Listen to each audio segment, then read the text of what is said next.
This is Rock Talk with Mitch Lafon. Mitch Lafon. Welcome to this episode of Rock Talk with Mitch Lafon, featuring Geoff Tate. Of course, Geoff has a new project out called SWEET OBLIVION. It is a sort of, not really a super group, but it is a group put together by Frontiers featuring some Italian musicians, and Geoff sort of came in and sort of sang over the tracks that were provided to him. So it is an interesting. Now, if you listen to SWEET OBLIVION, it does harken back to sort of the 1984, 1985 Queensrÿche sound, which many of us love and enjoy. We also talk about his time with Avantasia. He was on their last album, Moonglow, but also on tour. And I happened to see the tour in Montreal, and I have to say, that show was absolutely spectacular. I have the Avantasia albums at home because they do one song, Dying for an Angel, with Klaus Meine of the Scorpions, and I'm a Scorpions completist, so I bought it and stuff, and great albums, great music, but never seen them live. If they come through your town, you absolutely have to go. The show is stunning. Also, during the interview, Geoff talks very briefly about Queensrÿche, current Queensrÿche, and what's going up and how he feels about that. But also, I want to take the time here to talk about Queensrÿche and talk about Geoff, because if you look back at the discography and you look at what the band's doing now, a lot of people sort of dumped all over the band and Geoff and saying, well, Dedicated to Chaos is not this, and American Soldier is not that, and Tribe was wham, wham, wham. But okay, maybe that wasn't Empire, maybe that wasn't Operation Mindcrime, but let's look at the current band. They put out the self-titled Queensrÿche album in 2013, and everybody's like, oh my God, Todd Latour is fantastic, and I do agree. Todd is fantastic. I'm not here to dump all over current Queensrÿche, but they are down to two original members. And when you look at other bands that are down to one member or two members, everybody says it's fake Kiss, it's not really Quiet Riot, it's not really this, it's not. And yet when we're talking about Queensrÿche, everybody's like, oh my God, it's the greatest thing ever. Okay, if you feel that way, but let's look at this sort of objectively. If you look at Queensrÿche, the album, Condition Human, that came out in 2015, and The Verdict, that came out in 2019, are there actually songs on there? And by songs, I mean memorable tracks that in 5 years from now will stand up next to songs like Spreading the Disease or Walking in Shadows or Silent Lucidity. Do these albums actually have songs? And so that's what I'm going to ask you, fans. Hit me up on my Twitter at Mitch Lafon and tell me which songs on these albums are memorable. Because okay, they're fun albums to listen to at the time and at the moment, but are you going to, in 15 years, find a bunch of these songs on a greatest hits compilation? Is radio going to look back? Okay, now maybe that's a bad example because radio doesn't play Queensrÿche anyway, but you know what I mean? So there was a lot of gruff given to the final Geoff Tate era in Queensrÿche, but objectively looking at the current Queensrÿche, yes, they perform the songs live, great. Yes, they're heading back in the catalog and they're bringing stuff back from, the early 80s, and there absolutely no question that live the band is absolutely phenomenal. I saw them at M3 a couple of years ago. But does Condition Human have that one song that is an absolute must in the Queensrÿche discography? Does The Verdict have that one or two songs where you go, holy, that is as good as anything they've ever done? So listen, let's reach out through the Facebook page, my Facebook page, through Twitter and just at Mitch Lafon, if that helps, and just say, all right, Mitch, you're wrong about this. These 3 albums have a lot of great hits, because I have to say I'm not so sure. They're fun albums, taken as albums, but deconstruct them, and they probably have as many memorable songs as Dedicated to Chaos did, or as Tribe did, or as Q2K did.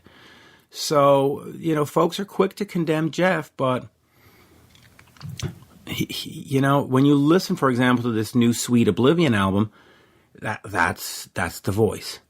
And it is fantastic. God love that voice. And when you see him on tour with Avantasia, you get goosebumps. You literally get goosebumps.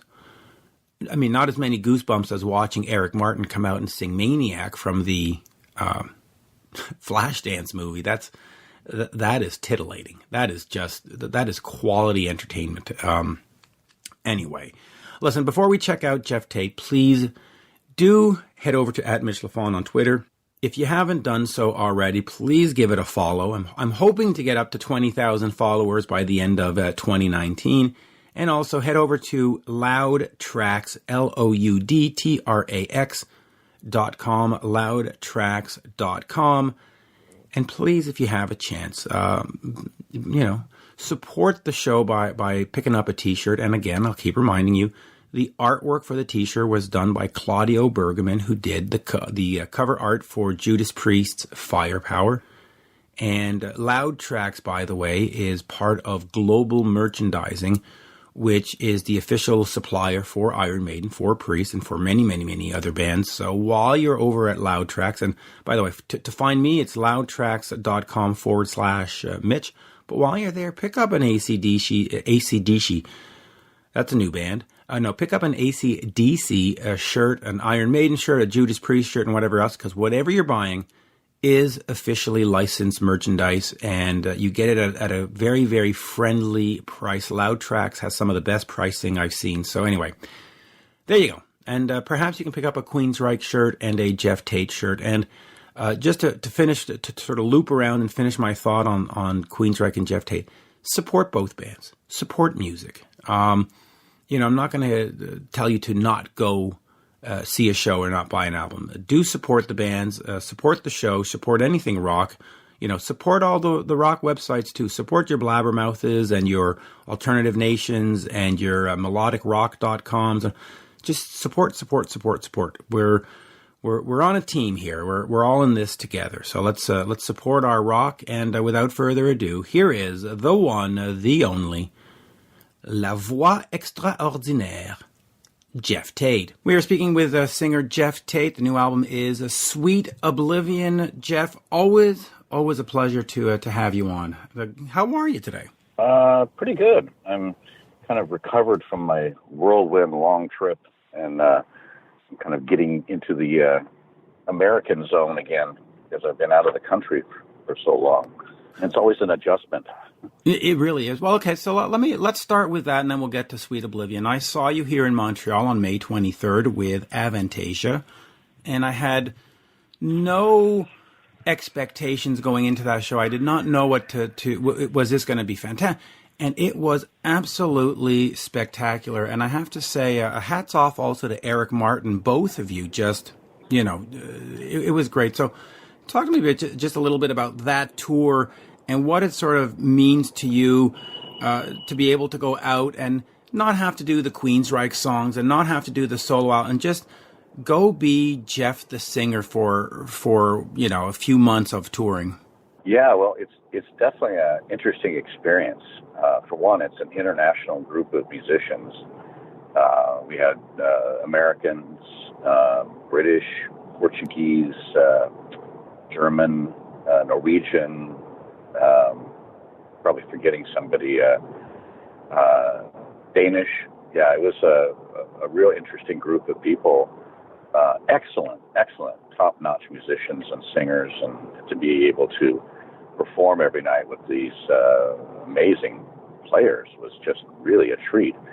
And I've played with some really great players in my life, and this one will go down in my memory as being one of the best experiences like that. It's just an amazing group of people. It really is. And for us in Canada to be able to see Ronnie Atkins of Pretty Maids or Jorn Lande of Jorn, which we will never see generally because they don't sort of get over here ever, it was spectacular to have that experience. But let us move over here quickly to Sweet Oblivion. Talk to me about that project in terms of your involvement. Was this just an album that was put together for you and you came and sang on it? Or was this something where it was really collaborative, where you had a chance to give some ideas and write the lyrics and have musical input? Well, one of the things that I have to talk about with the album, which is very different, I suppose, because I mentioned it in another interview, and because I did, people have been commenting on how odd it is, because the whole album was written, conceived, and recorded without any of us ever being in the same room together. You know, it was all done in the virtual world of modern, 21st century recording, and which was great. It was an amazing experience. It was very unique. And still to this day, I haven't met Simone Molarani, who's the main guitar player on the project. We still haven't actually spoken a word to each other. It's all been through email and through texting, back and forth. That's actually kind of amazing. Now, is that sort of a new, exciting way to do things, or is that sort of disappointing that you can't be in the studio and look each other in the eye and sort of get a vibe going? Well, I think the looking each other in the eye vibe is way overplayed. I think there's way too much emphasis put on that. I don't think it's that important. In fact, I think it's kind of a distraction in a sense, because with this record, for example, and that's all I can ever really comment about it, is this particular experience. There's no getting sidetracked or misinterpretation of somebody's meaning or different body language or weird customs or side glances that you can interpret, in some way that slow you down or shape your ideas. This is all just completely and utterly about the music, always about the music. And I found that to be incredibly refreshing. It was all about the performance and getting the idea across, rather than spending hours and hours chit-chatting about stuff that you always end up doing, Yeah, but I guess, but the hang is also kind of fun sometimes. But so what does this mean? So let's underline sometimes. Most of the time, it's a taxing ordeal where you can't wait to get out of the room. But sometimes the hang is okay. Yeah. So is this a band that you see recording a second and third album, or is this really sort of a one-off project and you were just grateful to be involved and now I move on to my next thing? Well, I've learned never say never, Mitch. It could prove that we do another thing. I don't know. It could prove that, we're all inspired to come up with another project. I don't know. At the moment, I don't really have a plan for that. I'm completely obsessed with my own material and working. I'm again on tour with Avantasia this summer, hitting all the European festivals. So I have a lot of material that I've been writing over the last year or two that I want to release in some format or the other that I need to finish up. And I think I'm going to do that this summer, as I'm in Europe most of the summer. I think my wife and I were going to rent a house in France and just kind of move in over the summer, and then I'll work on the record there and then fly off to the festival dates as they happen, because they're so sporadic. Like, you'll do one festival date and then have 4 days off, and you'll do 2 festival dates and have 6 days off, that kind of thing. Yeah, and that could get a little costly flying back and to and from Seattle. But you had said recently in an interview, or it was reported, that you had no plans on recording new material for the foreseeable future because you did want to concentrate on Avantasia and this touring. So now you're sort of telling me something different. What is sort of the plan then for new music, other than maybe recording in June? Is it to get something out this year? Is it just to lay down some demos and we'll get back to them in 2020? Where do you sort of see new music going? Well, I have a a lot of stuff, and I don't know how I'm going to release it. Is it going to be an album? Is it going to be 2 albums? Is it going to be released as individual tracks? That's sort of sounding a lot more attractive to me nowadays, rather than trying to make a record, a full album of stuff. I just don't know. I mean, there's all kinds of interesting ways of doing things now. There's no, there's no rules anymore. So it's really about what you want and how you want to go about doing it. It's a brave new world. It is a brave new world. So where are you in the creative space? Are you looking back at what you've done, back in the 80s, because you've been doing the Operation Mindcrime tour? Do you want to go back to that sort of sound, or are you in a creative space where you want to change and explore new sounds? New music for you these days is what? It's sort of do what the fans expect, or just do whatever Geoff wants to do? Well, I wish I could do what the fans expect. I have no clue what that is. Honestly, I can't get a straight answer out of anybody, because everybody describes music so differently. They have different feelings about music and have different experiences with music, and so I guess I go with what I like, what's interesting to me at the time. The album, The New Reality, that came out in 2017, you had described it at the time as being the third part, or the final part of this Operation Mindcrime trilogy.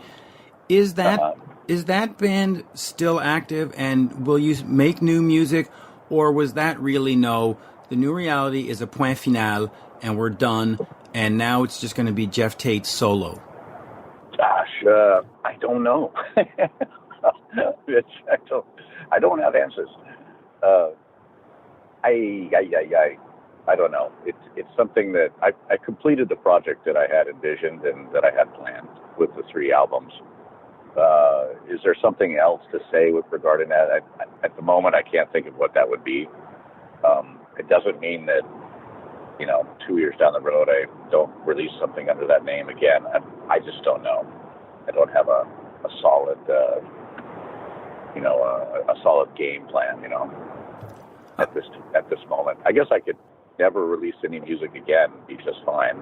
But I just enjoy it. I enjoy writing, and I enjoy, putting new music out, and I love playing it too. So, I am a slave to what I do. I actually like this sort of game plan that you have no game plan, because it's going to be very organic, and that'll be good. Now, you do have some Operation Mindcrime's dates coming up here in June that you're going to finish off with. Is that something where also we're done with this, we're done doing those songs, and the future is something different? Or do you want to revisit this album in 2 years' time, in 3 years' time? I mean, will the Operation Mindcrime album ever die for you? Well, I hope it doesn't. And honestly, it's very flattering and humbling that people still want to hear the album performed, in its entirety 30 years after it was released. And I pinch myself every time I get an offer from a promoter that wants that. In fact, I'd finished all the dates for the 30-year anniversary tour of Operation Mindcrime in December of 2018, and I'd done 19 countries, and so I thought, okay, well, it's finished now, and start to think in other ways and doing other things. And then I get calls from promoters who want the album again. They want a show, and so there we have 2 more weeks of the tour happening in June on the East Coast of America, and I think that's the end of it. I think so. But it is amazing, though, that people just don't tire of it. I mean, I could go watch you do 2 years of this, and I'd be fine showing up every night just hearing those songs. Did you think that album would have such an impact, or does it still sort of surprise you when you step out on stage and the fans go crazy? Oh, it's always surprising to me. Yeah, it's surprising to me how many people that album has affected, and in what ways too, And no, I don't think any of us in the band had a clue that it was going to have the effect it has had. And what's interesting to me is I hear people in politics who were fans of the album and say that, when they were young, that album was the first thing that grabbed them about politics and about, implementing social change and feeling a commitment to your community and that kind of thing. They got it through the Operation Mindcrime album, which is incredible to think about, really. But the themes on that record are kind of timeless, the haves against the have-nots, and the powerful and how they manipulate the not powerful, and the love story between Nikki and Mary. These are classic themes that you find throughout human literature, and I think that's another reason why it touched a chord with an audience as well. Plus, it's catchy songs. Yeah, you certainly can't debate that. Let me just quickly ask you about over the last few years, with Operation Mindcrime, the band, and with Avantasia, and of course with Sweet Oblivion, you've had a chance to work with all kinds of different musicians. As an artist, what does that bring to you to be able to see different approaches to music, different approaches to songwriting, different approaches to vocal styles? Is that something that you take in and you go, oh yeah, I'm going to put that into my practice? Or are you more of the kind that just likes Geoff's vision, and if everybody could just do what Geoff does, we'd all get along better? Well, in some ways, I like to have what I have in mind carried out. And in other ways, I like the collaboration too. I spent 30 years collaborating with the same group of people, and which was really amazing. I think we came up with some really, really cool material. But also, it's on the other flip side of the coin, it's been really amazing and refreshing to play with all these different players and people that are excellent at what they do. And in regards to Avantasia, walking out every night with these amazing singers who lay it down every night. There's not a flaw in any of the shows ever with these guys. They take it very seriously. And it's a little bit uncomfortable for me in a way because I'm not a sports guy at all. I don't like competition and that sports mentality surrounding music at all. But there's a little bit of that with these guys. There's a little bit of one-upmanship going. If somebody starts, changing the melody, adding a scale, and the other guy goes, "Oh, I can do that too," and they start sparring back and forth. I think it's a healthy thing, that's what they're doing, but it's a different mindset for me. I've had to wrap my head around that. It's been kind of an ordeal. I can imagine, and I can imagine it's got to be somewhat trying to be with Eric Martin every night with all his stories, right? No, he's great. I love Eric. Oh my God, Eric is a Chinese chicken salad, right? Has he told you the Chinese chicken salad story? I thought I've heard every story there is from Eric Martin because I've spent a lot of time with him. He and Ronnie and myself, Bob Catley from Magnum, and Yorn.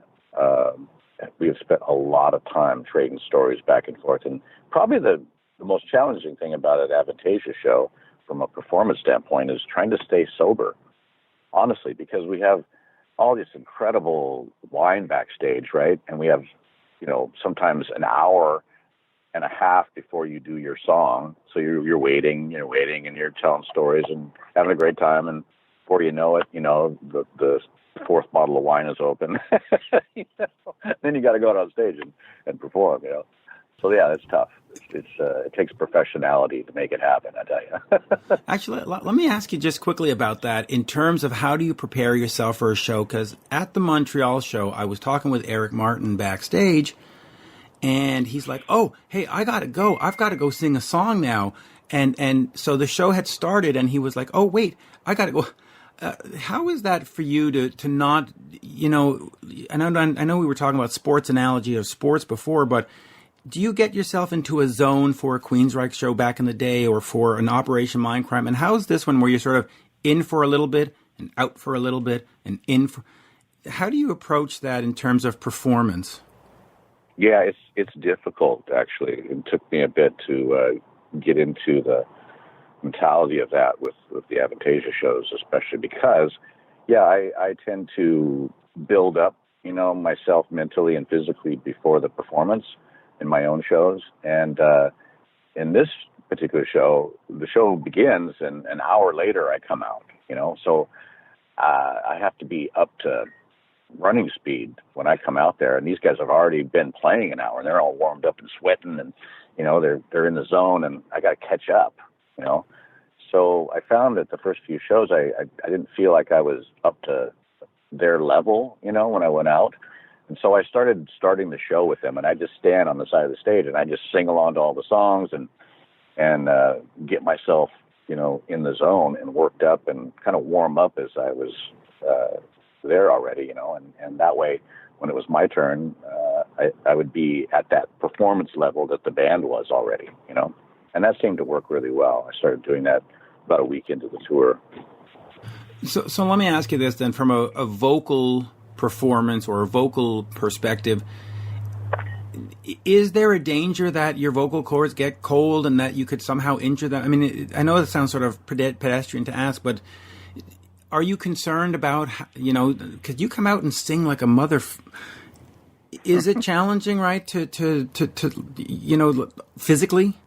Yeah, it's very challenging. That whole set of songs with the Avantasia show is incredibly challenging for a singer of any capability, I mean, you have to be on your game to sing that stuff.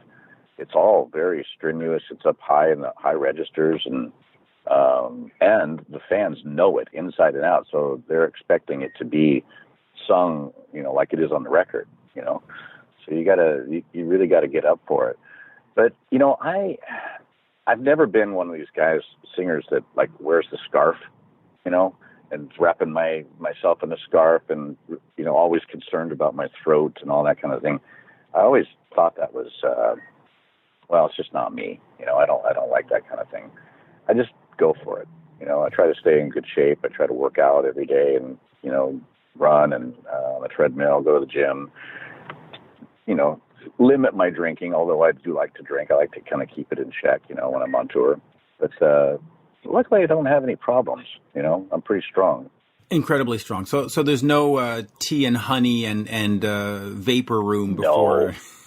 No, none of that stuff. That's just garbage. It's a little too prima donna. Now that's for the weak, Mitch. Yeah. Oh well, or the prima donnas. But okay, so. Listen, I've usually when we do interviews, I don't ask you about Queensrÿche out of respect, but as a fan, I've seen them whittled down to sort of, a member and a half now. When you look at that from your perspective, and you see that Scott's gone, and they don't want to admit that he's gone, and you had this huge fight to get the name, and now, well.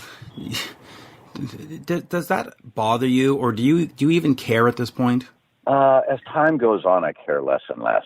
And the old saying, you make your bed. Well, they kind of did, and they've, reaped the whirlwind, and they bet on the wrong horse, and there's nothing I can do about it at this point. I'm kind of out of the game with those guys, and it is a tragedy to see how they've how they've taken a hatchet, to the whole thing, and very sad, very sad. But life goes on, and I think we had 30 good years of really strong material, and a lot of amazing tours, and I'm very proud of that. And you should be. And anyway, let me get off of that, and I'll finish. I'll finish with a couple of local questions.